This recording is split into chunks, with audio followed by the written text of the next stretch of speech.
ಇವತ್ತಿನ ವಿಡಿಯೋದಲ್ಲಿ ಶ್ರೀಕೃಷ್ಣನ ಜನನ ರಹಸ್ಯವನ್ನು ತಿಳಿಸ್ತಾ ಇದ್ದೀನಿ. ವಿಷ್ಣುವಿನ 8ನೇ ಅವತಾರವೇ ದ್ವಾಪರ ಯುಗದಲ್ಲಿ ಜನಿಸಿದ ಭಗವಾನ್ ಶ್ರೀಕೃಷ್ಣ. ಶ್ರೀಕೃಷ್ಣನು ಮಧ್ಯರಾತ್ರಿಯಲ್ಲಿ ಅತ್ಯಂತ ಮಂಗಳಕರವಾದ ಆರೋಹಣದಲ್ಲಿ ಬಾಲಕೃಷ್ಣ ಜನಿಸಿದನು. ಶ್ರೀಕೃಷ್ಣನು ಜನಿಸಿದ ಈ ಲಗ್ನದಲ್ಲಿ ಎಲ್ಲ ಶುಭ ಗ್ರಹಗಳು ಆಕಾಶದಲ್ಲಿ ಗೋಚರಿಸಿದವು.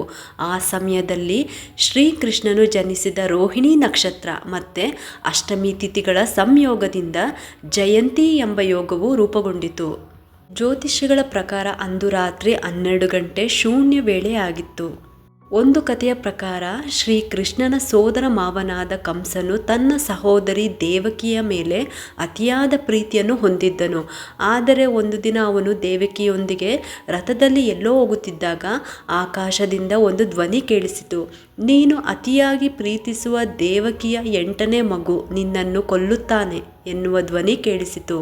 ಆಕಾಶದಿಂದ ಈ ಭಯಾನಕ ಧ್ವನಿಯನ್ನು ಕೇಳಿದ ಕಂಸನು ಭಯಗೊಂಡನು ಮತ್ತು ತನ್ನ ಸಹೋದರಿಯನ್ನು ಕೊಲ್ಲಲು ತನ್ನ ಕತ್ತಿಯನ್ನು ತೆಗೆದುಕೊಂಡನು. ಆಗ ದೇವಕಿಯ ಪತಿ ವಸುದೇವನು ಆತನನ್ನು ಸಮಾಧಾನ ಮಾಡಿದನು. ನಂತರ ಕಂಸನು ತನ್ನ ಸಹೋದರಿ ದೇವಕಿಯನ್ನು ಮತ್ತು ಆಕೆಯ ಪತಿ ವಸುದೇವನನ್ನು ಸೆರೆಮನೆಯಲ್ಲಿಟ್ಟನು. ದೇವಕಿಗೆ ಜನಿಸಿದ ಪ್ರತಿ ಮಗುವನ್ನು ಕಂಸನು ಕೊಲ್ಲುತ್ತಲೇ ಬರುತ್ತಾನೆ. ಇದನ್ನೆಲ್ಲ ಗಮನಿಸಿದ ನಾರದರು ಕಂಸನನ್ನು ಕುರಿತು, ನಿನ್ನ ದುಷ್ಟ ಕೃತ್ಯದ ಸರ್ವನಾಶಕ್ಕೆ ಸಾಕ್ಷಾತ್ ವಿಷ್ಣುವೇ ಅವತರಿಸುತ್ತಾನೆಂದು ಹೇಳುತ್ತಾನೆ. ನಾರದರ ಮಾತನ್ನು ಕೇಳಿದ ಕಂಸನಲ್ಲಿ ಮತ್ತಷ್ಟು ಭಯ ಹುಟ್ಟಿಕೊಂಡಿತು. ವಿಷ್ಣು ಕೃಷ್ಣನಾಗಿ ಜನಿಸುವ ಮುನ್ನವೇ ದೇವಕಿಯ ಗರ್ಭದಲ್ಲಿ 7ನೇ ಮಗುವಾಗಿ ಅನಂತನು ಪ್ರವೇಶಿಸಿದನು. ಶ್ರೀಶೇಷ ಅಥವಾ ಅನಂತನನ್ನು ರಕ್ಷಿಸಲು ಭಗವಾನ್ ವಿಷ್ಣುವು ಯೋಗ ಮಾಯೆಯ ಮೂಲಕ ದೇವಕಿಯ ಗರ್ಭವನ್ನು ಪ್ರಾಜ್ಞಾವಾಸಿನಿ ವಸುದೇವನ ಹೆಂಡತಿ ರೋಹಿಣಿಯ ಗರ್ಭದಲ್ಲಿ ಇರಿಸಿದನು. ತರುವಾಯ 8ನೇ ಮಗನ ಸರದಿಯಲ್ಲಿ ಶ್ರೀಹರಿಯು ದೇವಕಿಯ ಗರ್ಭದಿಂದ ಪೂರ್ಣಾವತಾರದ ರೂಪವನ್ನು ಪಡೆದುಕೊಂಡನು.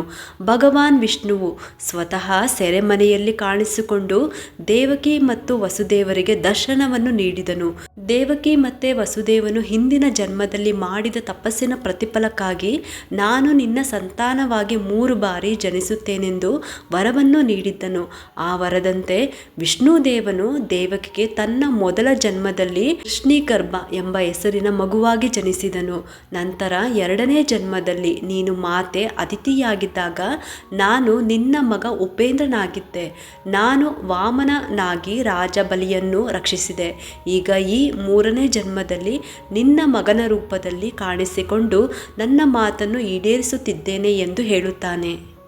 ಶ್ರೀಕೃಷ್ಣನ ಜನನದ ವೇಳೆ ಯಮುನಾ ನದಿಯಲ್ಲಿ ಬಿರುಗಾಳಿ ಬೀಸಿತ್ತು. ಇಂತಹ ಮಳೆ ಹಿಂದೆಂದೂ ಆಗಿರಲಿಲ್ಲ ಎನ್ನಲಾಗಿದೆ.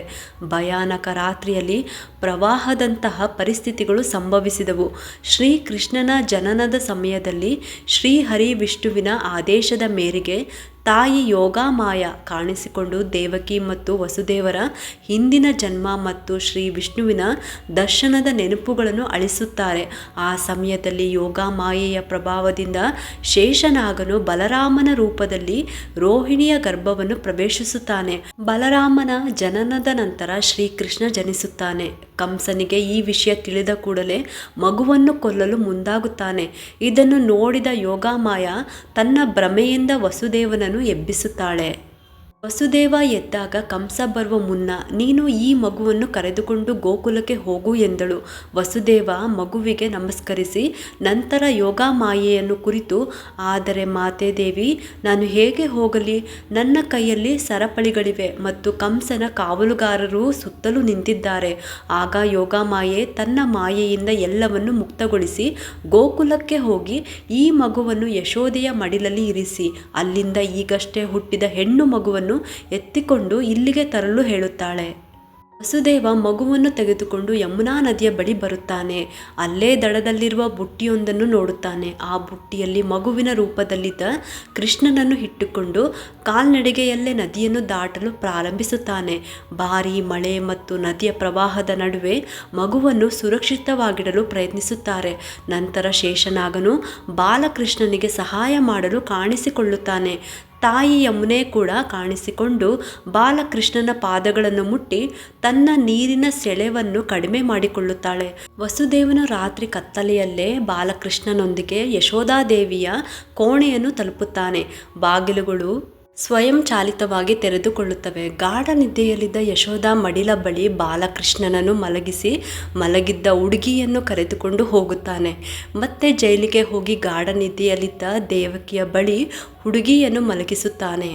ಯೋಗ ಮಾಯೆಯ ಪ್ರಭಾವದಿಂದ ಎಲ್ಲವೂ ಮರಳಿ ಯಥಾಸ್ಥಿತಿಗೆ ತರುತ್ತಾಳೆ. ಇತ್ತ ಯಶೋದೆ ಮತ್ತೆ ನಂದರಾಯರು ತಮಗೆ ಗಂಡು ಮಗು ಜನಿಸಿದೆ ಎಂದು ಸಂತೋಷ ಪಡುತ್ತಾರೆ. ನಂತರ ದೇವಕಿ ಮತ್ತೆ ಮಗುವಿಗೆ ಜನ್ಮ ನೀಡಿದಳು ಎಂದು ತಿಳಿದ ಕಂಸ ಅವಳನ್ನು ಕೊಲ್ಲಲು ಸೆರೆಮನೆಗೆ ಹೋಗುತ್ತಾನೆ. ಸೆರೆಮನೆಯನ್ನು ತಲುಪಿದ ನಂತರ ಅವನು ದೇವಕಿಯನ್ನು ಕುರಿತು ಮಗು ಹೆಣ್ಣೆ ಅಥವಾ ಗಂಡೆ ಎಂದು ಕೇಳುತ್ತಾನೆ. ಆಗ ದೇವಕಿ ಸಹೋದರ ಹೆಣ್ಣು ಮಗುವೆಂದು ಹೇಳುತ್ತಾಳೆ. ನಂತರ ಅವನು ಸುಳ್ಳು ಹೇಳುತ್ತಾನೆ.